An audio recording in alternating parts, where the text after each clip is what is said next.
Assalamualaikum warahmatullahi wabarakatuh. Baiklah, pada kesempatan kali ini saya akan membuat tugas terakhir saya yang berkaitan dengan aksiologi. Aksiologi berasal dari kata Yunani aksion atau nilai dan logos teori, yang berarti teori tentang nilai. Selama 1997, Sumantri menyatakan aksiologi adalah teori nilai yang berkaitan dengan kegunaan dan pengetahuan yang diperoleh. Menurut Kamus Bahasa Indonesia, aksiologi adalah kegunaan ilmu pengetahuan bagi kehidupan manusia. Kajian tentang nilai-nilai, khususnya etika, aksiologi merupakan cabang filsafat ilmu yang membicarakan tentang tujuan ilmu pengetahuan itu sendiri dan bagaimana manusia menggunakan ilmu tersebut. Jadi, hakikat yang ingin dicapai aksiologi adalah hakikat manfaat yang terdapat dalam suatu pengetahuan.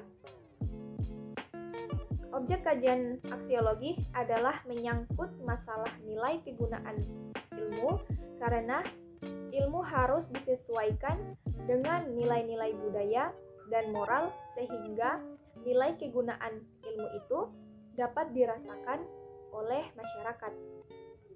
Aksiologi tersebut teori tentang nilai yang menaruh perhatian baik, buruk, benar, dan salah, serta tata cara dan tujuan.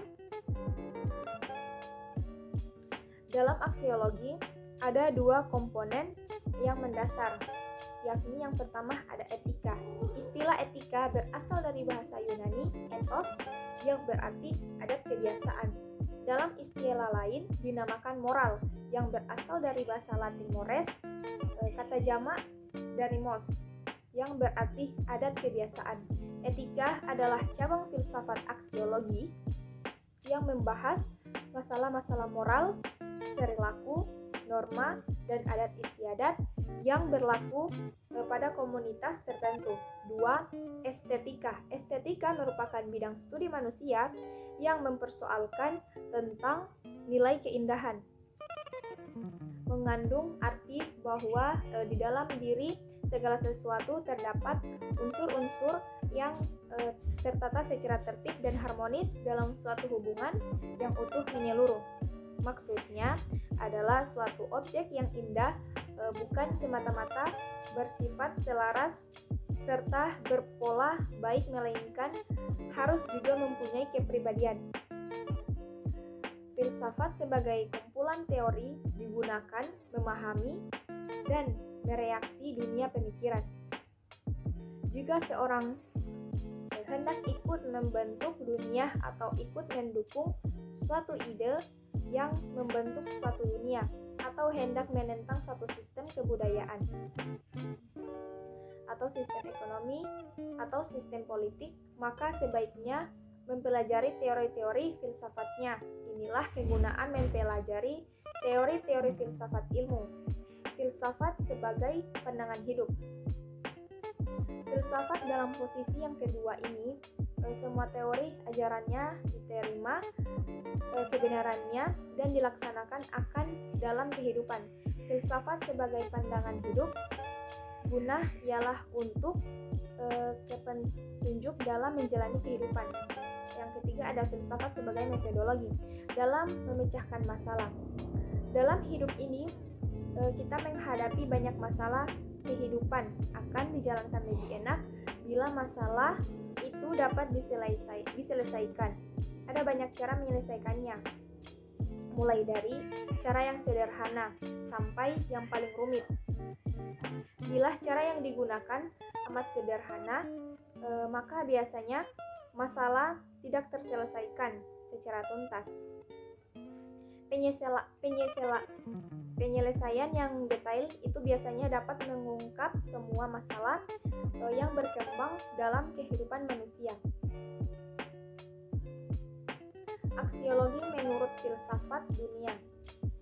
Yang pertama, menurut idealisme, aliran filsafat idealisme merupakan suatu aliran filsafat yang menggunakan jiwa. Pertemuan antara jiwa dan cinta melahirkan suatu angan-angan, yaitu dunia idea.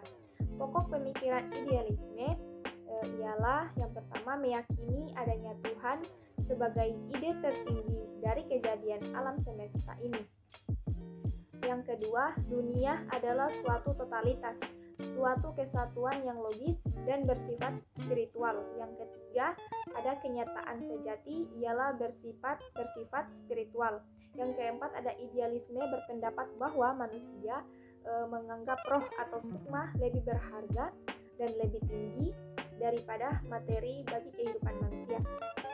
Yang kelima, idealisme menganggap bahwa pengetahuan adalah suatu yang muncul dan terlahir dari kejadian di dalam jiwa manusia.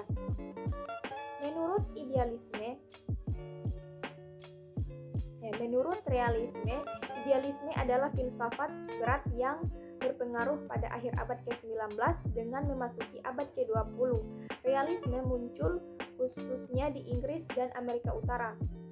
Real berarti yang aktual atau yang ada. Kata tersebut menunjuk kepada benda-benda atau kejadian-kejadian yang sungguh-sungguh.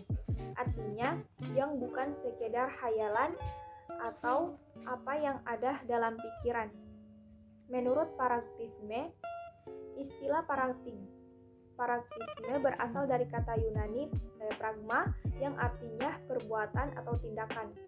Isme yang di sini sama artinya dengan isme-isme yang lainnya, yaitu aliran atau ajaran atau paham. Dengan demikian, pragmatisme berarti ajaran yang menekankan bahwa pemikiran itu menuruti tindakan. Kriteria kebenarannya adalah faedah atau manfaat.